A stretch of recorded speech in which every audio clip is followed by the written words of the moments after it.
إيمان بلا محنة ولا امتحان بحق سيدي ولد عدنان ولكل نية صالحة وعلى من وسلفنا الصالح إلى حضرة النبي وآل النبي بسر الفاتحة. أعوذ بالله من الشيطان الرجيم. بسم الله الرحمن الرحيم. الحمد لله رب العالمين الرحمن الرحيم مالك يوم الدين إياك نعبد وإياك نستعين اهدنا الصراط المستقيم صراط الذين أنعمت عليهم غير المغضوب عليهم ولا الضالين آمين. السلام عليكم ورحمة الله وبركاته.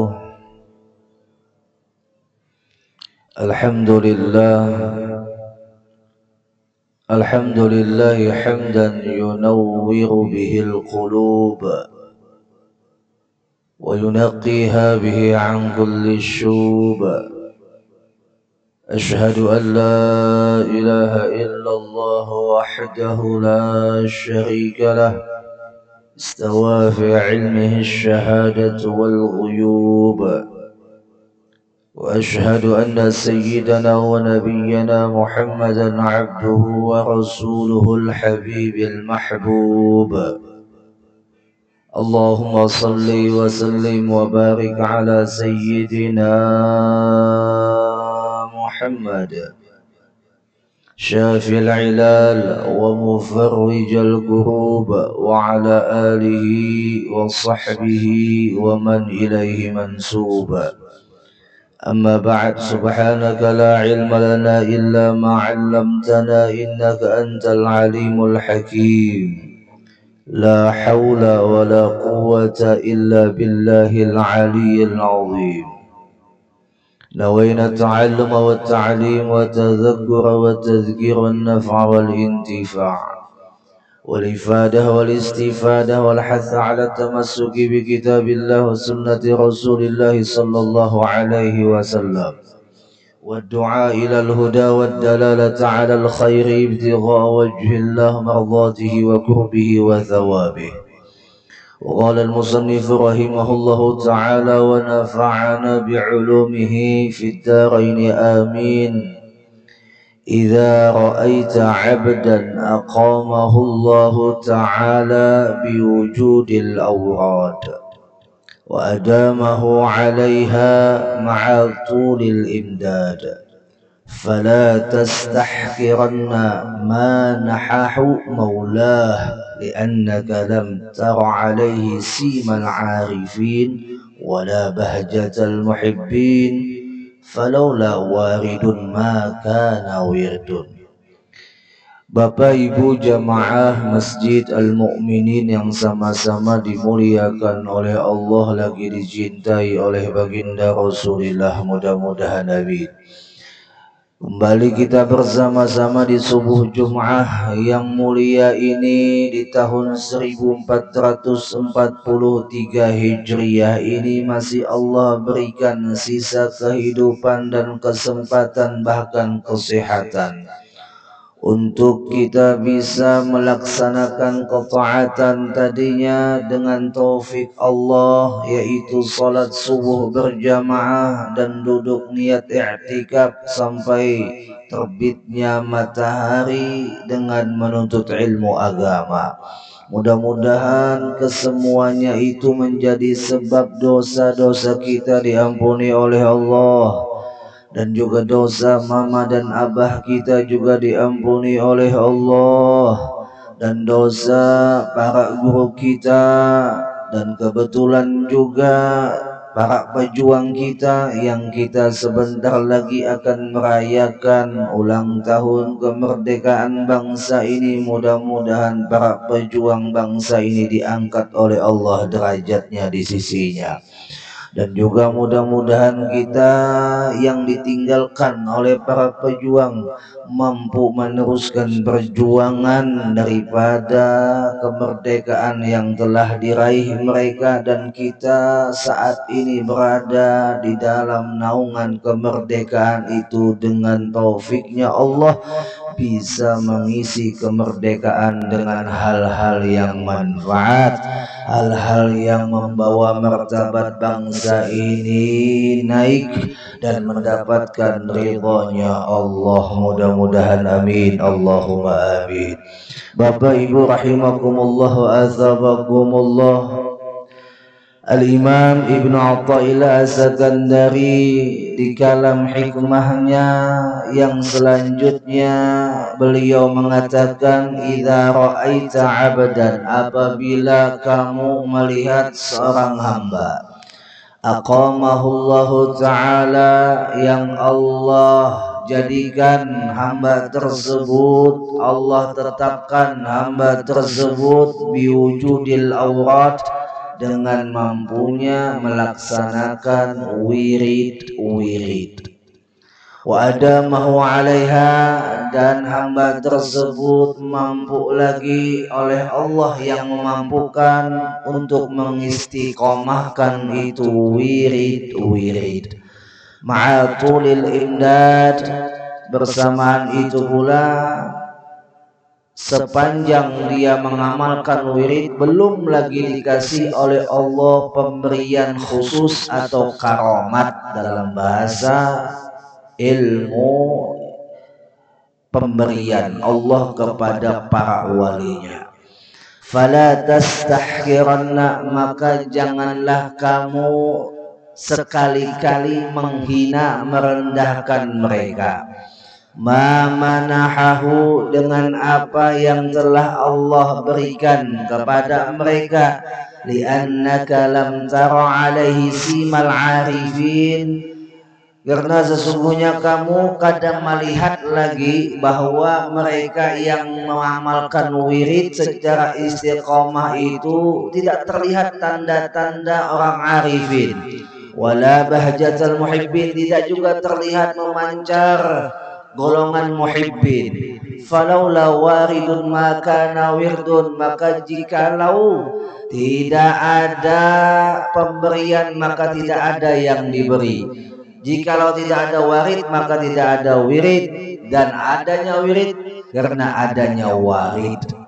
Ini Bapak Ibu rahimakumullah wa azabakumullah, mengingatkan kembali Imam Ibnu Athaillah, kalau kita tuh bisi kawan atau bisi suami kah ibu, atau kita memiliki istri kah di rumah, yang ketujuh bawirid, hari-harinya ketujuh bawirid, tapi kan ada kelihatan hasil dari wiridnya. Ujar beliau Imam Ibnu Athaillah, jangan sekali-kali meremehkan mereka itu, walaupun belum nampak lagi tanda hasil dari wiridnya. Karena yang namanya wirid itu kan menurut ulama al-hissatul muhaddadah allati yuwazibu 'alaiha, yang namanya wirid adalah sesuatu yang terbilang dan teratur tertib hitungannya. Al-hissah al-muhaddadah, bilangannya teratur. Arti teratur di sini ditetapkan. Apabila seumpama orang itu membaca tasbih seharinya 30 kali misalnya, maka 30 kali ini dia rutinkan setiap harinya dengan bilangan 30 itu, tidak berubah, maka disebut sudah wirid. Yang kedua, allati yuwazibu 'alaiha al-'abdu, yang mana dia terus-menerus mengamalkan itu wirid, minat ta'at, daripada ketaatan, wal ibadat, daripada segala ibadah, ghairil mafruḍat, tanda yang keduanya adalah selain yang wajib. Selain yang wajib. Kalau yang wajib yang sembahyang 5 waktu tidak disebut wirid, itu kewajiban. Puasa Ramadan setiap tahun biar laksanakan, itu bukan wirid, itu kewajiban. Ya lah. Yang namanya wirid adalah selain yang wajib, pian tentukan jumlah bilangannya, waktunya pian tentukan, lalu pian amalkan secara rutin alias istiqomah, maka barulah masuk kategori wirid.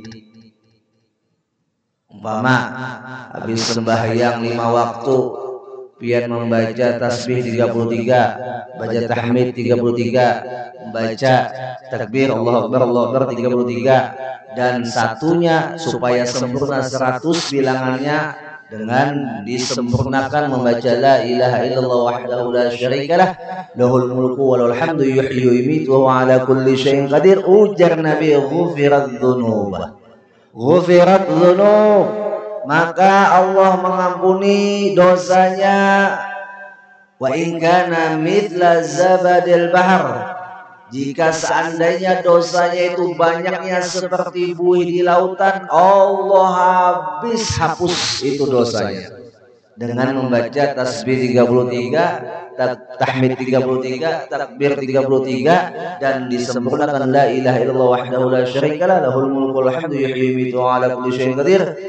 Itu setiap habis sembahyang wajib. Bayangkan sidin amalkan kada mau tertinggal, bilangannya sudah ditentukan oleh Nabi, dan Nabi mengamalkan ini, hadisnya sahih, dan bukan wow, maaf nih bukan wow lah, bukan wahabi itu, hatta di Mekah, di Madinah yang mereka tidak menampakkan wirid secara berjamaah seperti kita, itu terdengar juga lidah mereka mengata ini, dan bahkan terpampang di masjid-masjid di luar Masjidil Haram, seperti masjid-masjid yang kecil di luar tanah haram. Bahkan di Jeddah ulun pernah pas melihat ada terpampang tulisan hadis yang menunjukkan wirid yang membaca 33 tahmid, 33 tasbih, tahmid 33, takbir 33, dan sempurnakan la ilaha illallah dengan hadis yang sempurna mereka tulis sebagai motivasi untuk berwirid.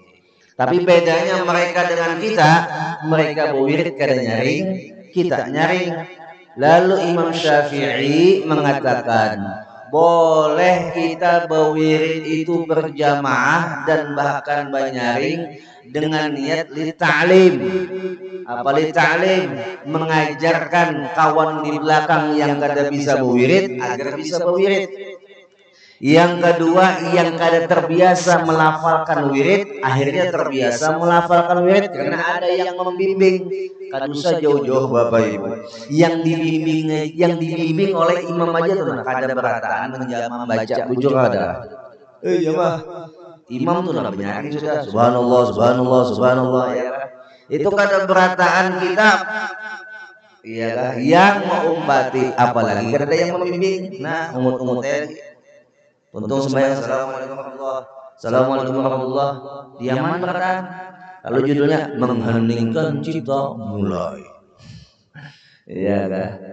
Lalu Imam Syafi'i mustahab, ya kah, membolehkan untuk wirid setelah sembahyang itu dinyaringkan, di ta'lim. Bahkan nih sembahyang isyraq seumpama, sembahyang duha seumpama, yang tadinya tidak disunnahkan berjamaah secara hukum asalnya boleh berjamaah untuk niat li ta'lim, mengajarkan orang yang kada biasa sembahyang isyraq umpat sembahyang isyraq, mengajarkan orang yang kada biasa sembahyang duha sembahyang duha. Nah, Bapak Ibu rahimakumullah wa azabakumullah. Jadi jangan sampai kita ada rasa meremehkan orang yang berwirid. Jangan. Ada berwirid sunnah juga, jangan sampai. Kalau kita kada kawa berwirid, jangan menghina orang yang berwirid. Karena ujar Imam Ibn Athaillah, falaula warid maka nawir. Jikalau tidak ada warid, maka tidak akan ada wirid.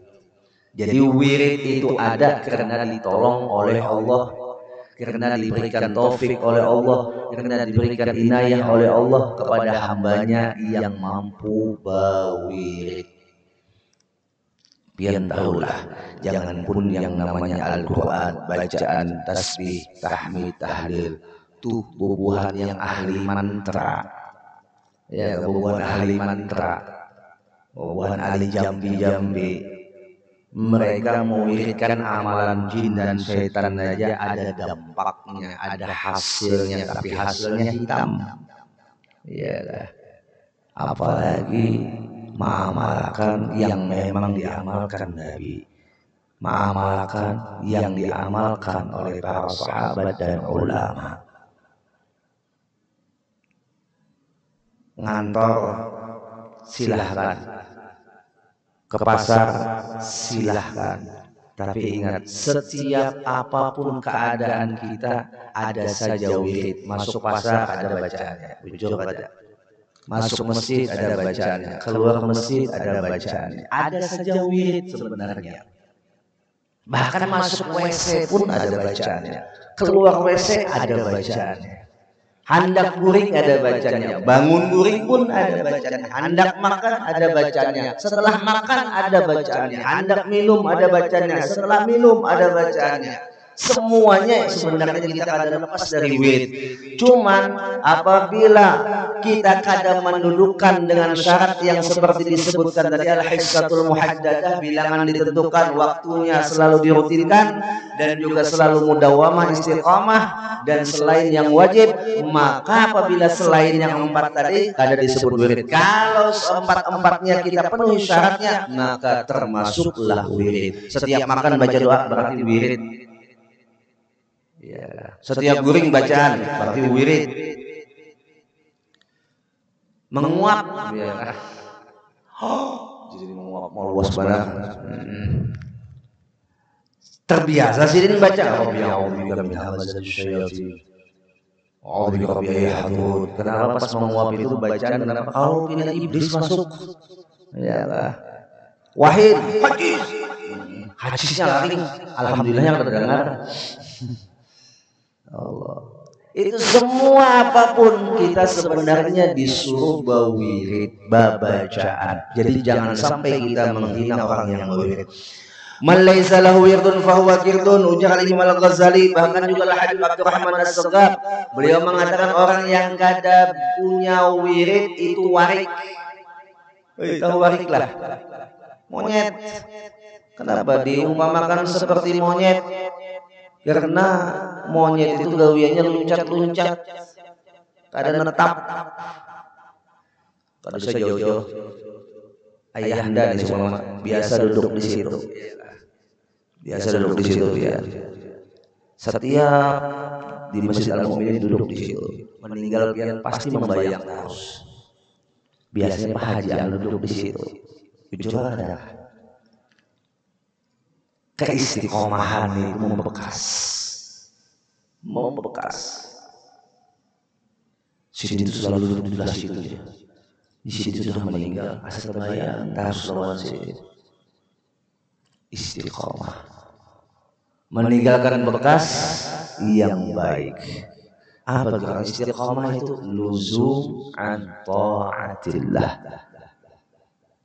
senantiasa taat kepada Allah, itu istiqomah. Dan istiqomah ini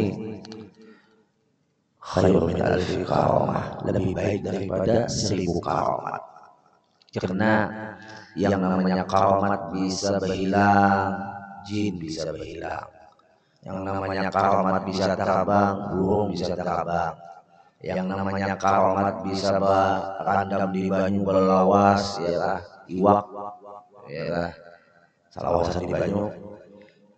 Tapi ada karamat yang kada kawa diumpati oleh orang yang sifatnya umum, bahkan jin dan iblis pun kada kawa mengumpati, yaitu istiqomah. Jakanya iblis itu istiqomah, selalu taat lawan Tuhan, kada keluar dari surga. Oleh sebab ia kada istiqomah, ia kada taat atas perintah Allah, jadi keluarkan dari surga. Dan istiqomah ini berat Bapak Ibu. Bagaimana supaya istiqomah itu bisa berlaku pada diri kita? Awalnya paksa gin. Setelah dipaksa, nanti lambat laun terbiasa. Setelah terbiasa, lambat laun merasakan nikmatnya dalam hal yang sudah dibiasakan tadi. Kalau sudah merasa nikmat dari hal yang sudah dibiasakan, tak tinggal rasa ada yang kurang. Orang mahir sembahyang duha, ya kah? Hari itu kebetulan sibuk pengantenan. Mulai pagi bertata ada pengantenan. Ya, mulai pagi bertata sampai siang. Habis waktu duha nih. Tuntung pengantenan, ya Allah, tertinggal duha ulun hari. Padahal secara hukum sunnah, iya, tapi karena sudah terbiasa ada yang kurang bagi sidin.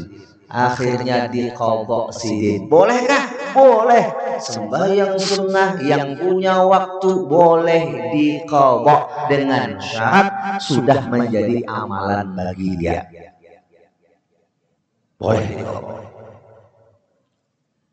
Habis sembahyang zuhur ba'diyah, sebelum sembahyang subuh qabliyah atau sunnah fajar. Kadang pernah tertinggal sidin, tiba-tiba datang ke masjid sudah sembahyangan orang. Akhirnya sidin sempat sembahyang subuh, tuntung sembahyang subuh, berdiri sidin sembahyang 2 rakaat, mengqadha sunnah fajar. Bolehkah? Boleh. Karena sudah pertama sembahyang sunnahnya punya waktu, yang kedua sudah diamalkan secara rutin. Allah. Nah ini dia Bapak Ibu rahimakumullah. Lalu lagi ujar perkataan ataupun sabda Nabi sallallahu alaihi wasallam, ahabbul a'mal ila Allah adwamuha wa inqal. Yang paling dicintai oleh Allah amalan adalah yang sifatnya terus menerus walaupun sedikit. Nih setiap subuh Jumat masalah, yang sempatkan duduk di majelis ilmu seminggu sekali ya, tapi rutin. Ya, maka itu terlebih Allah cintai daripada tiap hari habis itu ambil lalu. Tiap hari habis majelis, tapi habis itu ambil. Ada lagi majelis, stop. Bukan karena uzur jaring, bukan karena uzur syar'i, bukan. Memang ambil koler. Sama tuh ada kisah habis dapat amalan, mengamalkan sini semalaman, mengamalkan. Isuknya ada lagi amalan. Maka lebih baik orang itu beramalan sedikit tapi continue, terus bersambung. Apalagi banyak istiqomah pulang, masya Allah. Al Habib Abdullah bin Husain bin Tahir itu kada kurang seharinya selawi ribu zikir, selawi ribu sholawat, selawi ribu istighfar. Al Habib Abdullah bin Husain bin Tahir, Al-Qur'annya sekali khatam setiap hari. Ya Allah, itu amalan orang. Kita yang kada kawa beramalan sebanyak mereka, kada kawa berlomba-lomba ibadah sehebat mereka, ada yang harus kita istiqomahkan terus, yaitu taubat dan istighfar. Berlomba-lomba dengan taubat,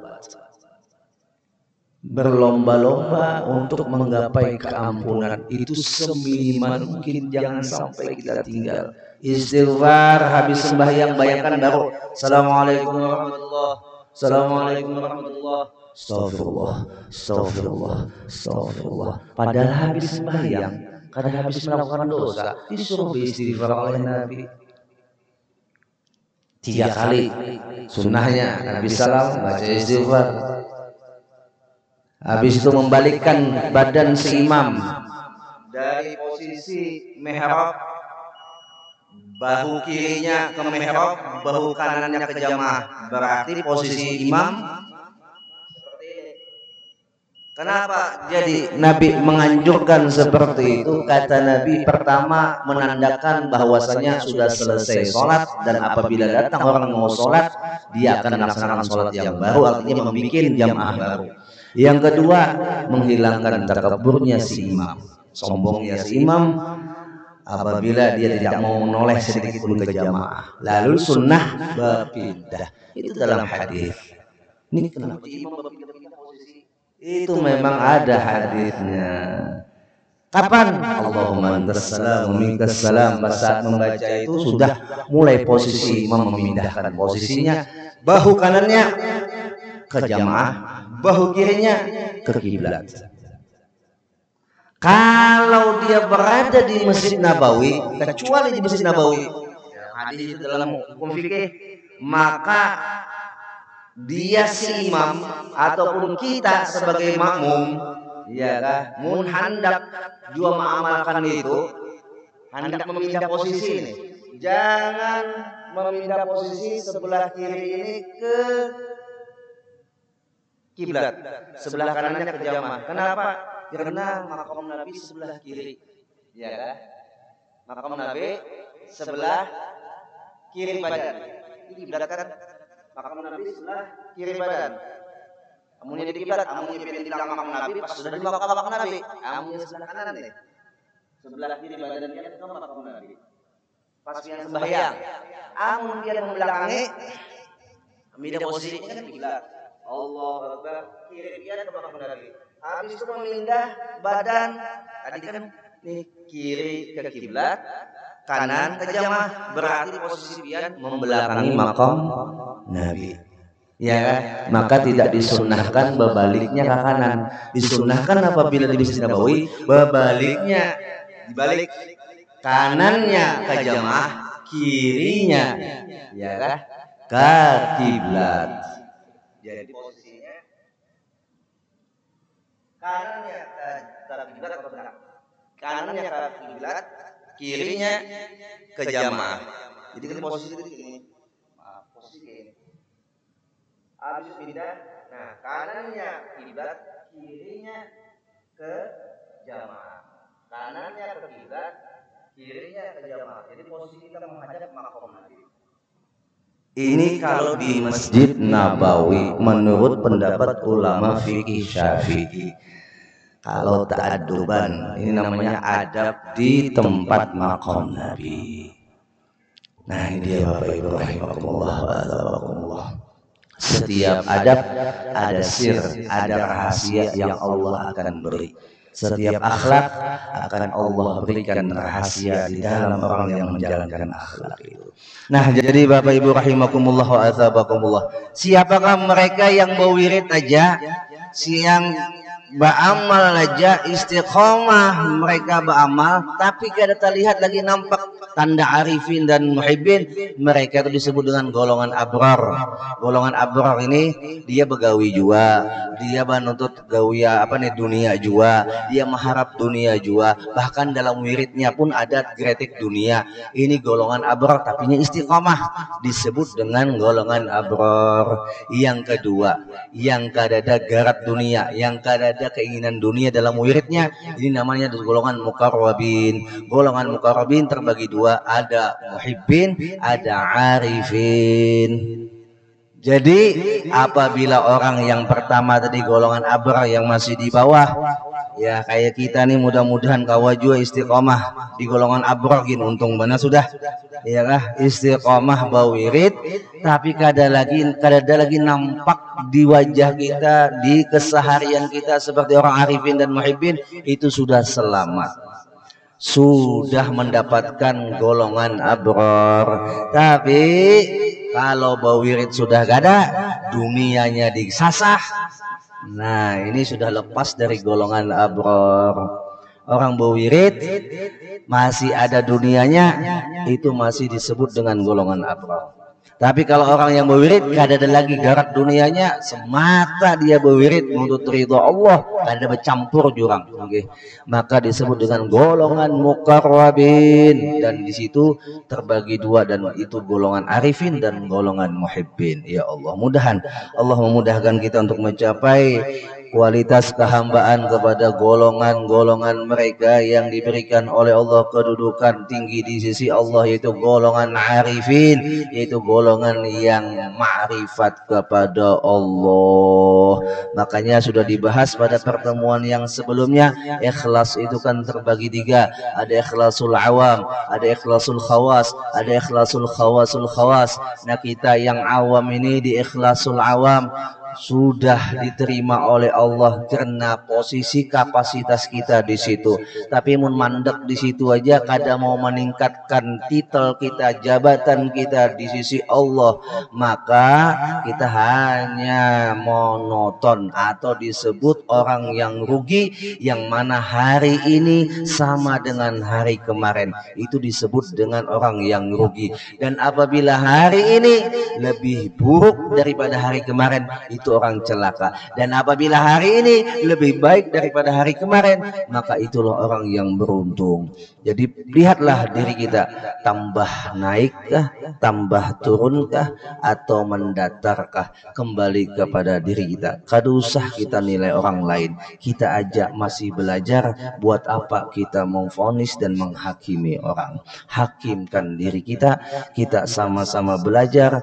Lihat diri kita, koreksi diri kita. Apalagi kita masuk di 1443 Hijriyah ini, sudah diberikan oleh Allah kesempatan lagi di tahun yang baru ini. Gunakan kesempatan ini sebaik mungkin, jangan pernah sia-siakan kesempatan. Maka apabila kesempatan kita sia-siakan, akhir kesempatan itu tidak ada lagi kepada kita di dunia ini untuk beramal, mati kita, maka penyesalan akan kita dapatkan. Dan penyesalan itu terus menerus abadi sepanjang zaman di dalam perjalanan akhirat. Ya Allah, mudahan Engkau bimbing kami dan Engkau bantu kami ya Rabb untuk meningkatkan kualitas kehambaan ini, dan Engkau ridhoi jalan kami, Engkau terima amal kami, dan Engkau ampuni dosa-dosa kami ya Rabb. Ya Allah, ya Allah, ya Allah, ya Allah, ya Allah, ya Allah, ya Allah, ya Allah, ya Allah. Ya Allah, lindungi kami ya Rabb, pelihara kami ya Rabb, jaga kami ya Rabb dari segala macam mara bahaya, dari segala macam musibah, dari segala macam wabah. Allahumma ya kafiyal bala, ikfinal bala qabla nuzulihi minas sama. Ya Allah, ya Allah, ya Allah, ya Allah, ya Allah, ya Allah, ya Allah. Sebagaimana yang disebutkan apabila dibaca doa Allahumma ya kafiyal bala, ikfinal bala qabla nuzulihi minas sama, setelah itu baca ya Allah 7 kali setiap hari Selasa, maka selama seminggu dia dihindarkan daripada bala musibah. Dan apabila dia tambah lagi doa Allahumma ya alim bima yakun, ifina syarra ma yakun qabla yakun hatta la yakun, maka apabila sudah ada catatannya kita mendapatkan ujian atau musibah yang berat, maka catatan itu dicabut oleh Allah, digantikan dengan kebaikan. Apabila membaca Allahumma ya alim bima yanzil, ikfina syarra ma yanzil qabla yanzil hatta la yanzil, apabila kita membaca doa itu mengamalkan setiap habis sholat, maka apabila yang diturunkan itu merupakan kemudaratan bagi kita, yang dari langit, baik itu hujan, baik itu wabah, baik itu cuaca, baik itu angin, maka Allah gantikan dengan kelembutan, dan ujian yang tadinya berat menjadi ringan, dan Allah mudahkan dalam menyelesaikan ujian. Kenapa? Karena kita semua pasti mendapatkan ujian, tinggal Allah memberikan taufik kepada kita untuk menjawab ujian itu sekira lulus, sehingga kita husnul khatimah. Mudah-mudahan amin. Allahumma amin. Minta maaf, minta halal, minta ridha zahir dan batin. Al-Fatihah. A'udzubillahi minasyaitonir rajim. Bismillahirrahmanirrahim.